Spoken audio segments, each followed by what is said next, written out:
உங்களை குற்றப்படுத்தாதிருப்பானாக. அவைகள் வருங்காரியங்களுக்கு நிழலாயிருக்கிறது. அவைகளின் பொருள் கிறிஸ்துவை பற்றினது.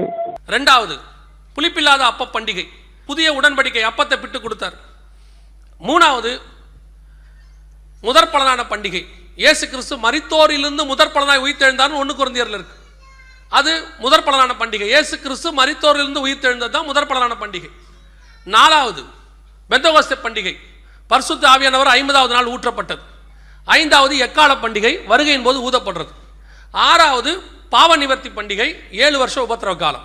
7வது, கூடார பண்டிகை, 1000 வருஷ அரசாட்சி. அவ்வளவுதான். 7 பண்டிகையின் பொருள் கிறிஸ்துவை பற்றினது. கூடார பண்டிகை 1000 வருஷ அரசாட்சிக்கு அப்புறம் நித்தியம் வந்துடும், நியாய தீர்ப்பு நித்தியம். இதுக்கும் பொங்கலுக்கும் என்ன சம்பந்தம்? எங்க வந்துச்சு பொங்கல்? இங்க இவனுக்கு என்ன இப்ப அர்த்தம்னு கேட்டீங்கன்னா, எல்லா பண்டிகை